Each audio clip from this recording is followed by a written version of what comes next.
Hello, I'm Paula Sacks. I'm Caroline Baltzer.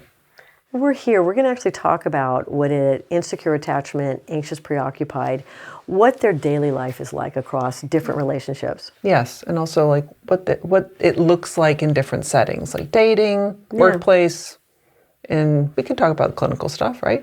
We can, but let's talk about dating. Because I know in my practice, that's one of the hot topics right now. Oh my God, yeah. And I think, and I have male and female anxious preoccupied styles, and they're both very similar in behavior, but it's causing problems in dating. What do you notice? Well, what I notice is usually they idealize, they fixate on one person, and they have actually projected everything they want on that person, and then they become very obsessed. To the point where they're very insecure and they're constantly anxious and their anxiety actually goes higher. Yes. These are the people that I give the advice to that do not begin to have any kind of dating relationship unless it's in person. These are the people who need to actually be able to see the other person and feel how they are in their presence. If they start to do too much projecting, which can happen when it's all, online or all like long distance is terrible for this kind of person. Well, Absolutely. I think terrible for pretty much everybody, but especially this type. It's true, but what I also find is they become so, it's actually like everybody around them can feel their anxiety because they become so lack of self that they become so involved in what the other person is thinking, and they overanalyze every step as a way to soothe their anxiety, but actually it makes it worse. It makes their anxiety worse. It makes it worse. I like to teach this kind of patient a lot about how to relax their body, how to feel, literally just how to feel as comfortable as possible in their body. I advise them to go to the same place for their dates, in their initial dates when they're trying to meet somebody, so that they have some cueing that is safe and secure. They know the people, they know the place. I always suggest that they're the one to ask for the date in the beginning, so they feel like they have some sense of control. They need to compensate for the fact that they're going to be anxious. Yeah, and I also find with my clients, I try and reorient them to the present, because anxiety is always future-based. So their anxiety starts going crazy when they think about what's going to come. And that's when they're off to the races. So it really is kind of grounding them back and say, look, stay in the moment. And there tends to be a pattern here where they're just so over-involved in the other person's state that they actually crumble inside like this person doesn't like me, as if the other person is the end-all, be-all. And the world actually will come to an end if that person doesn't like them. And this absolute fear of rejection, it's amazing. Yeah. It's absolutely amazing. And it's, of course, the last thing these poor people want to be steering by in their first couple of dates, when they're truly trying to vet the other person and see, do I actually like this person? So coaching them to stay in their own stance and asking themselves, do I like this person? What am I noticing about this person? Getting them to be a little more spontaneous with questions and curiosity. Like actually find out some information so that instead of all the projections, that you're actually having an interaction. Yeah.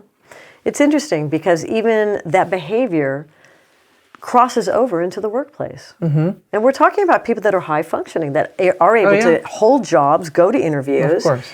And what we find, whether it's like an employee or a manager, and especially like I would say even a boss, when you get an anxious, preoccupied style for a boss, they tend to focus so much on relationships and the well-being of the other that their work actually does suffer. And also their leadership ability suffers because they're too worried about being liked.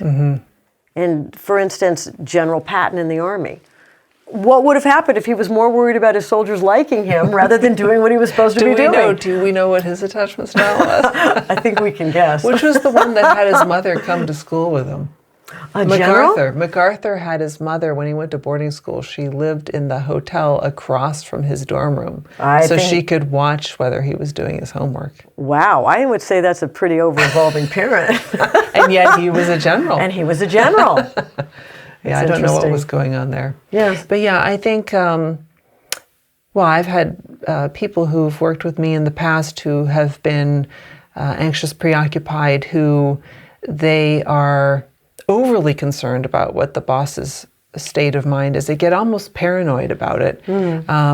And it's so important for these people to learn how to regulate their emotions. I think so, because what we also find, especially in the workplace and even in relationships, a lot of self-sacrificing goes on, because they'll put aside their own needs to give the boss exactly what they think that boss wants, to the point where they start neglecting other areas of their life. And this is why really getting into therapy and identifying some of these problems that, you don't think is a problem because you think you're doing a really nice thing and your boss is going to like you, but all of a sudden you're working 7 days a week, 365 days a year, thinking that's what's expected of you, and you start going into a guilt and resentment mode. And then it starts to wear it down, and all of a sudden you're not so happy in your job anymore because you're not able to put up boundaries that help you to stop self-sacrificing. And this is where attachment therapy actually comes in, because we can actually go in and change the anxious preoccupied style into a more secure range where they're able to say no, and they're able to put up boundaries, and they're able to focus on their own needs without sacrificing to the other person's emotional state or what the other person needs. And I'm sure you see that in your office with married couples. The anxious preoccupied style? Absolutely. Yeah.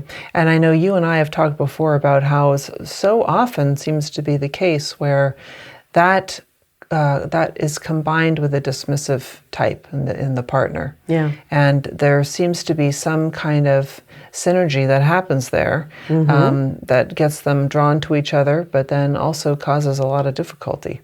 And it's interesting in dating, because usually an anxious, preoccupied, insecure will date a dismissive type. Because if you think about it, the insecure doesn't know where they want to go to dinner.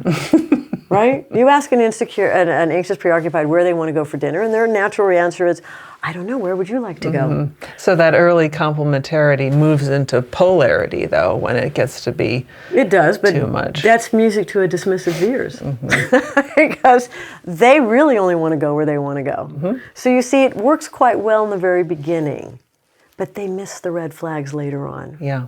Does that make sense? It does. And it's interesting how they are really attracted to each other, but then they have a lot of difficulties down the road. And that's where we step in. Yes. And if you want to hear more about this kind of attachment style, go to attachmentproject.com.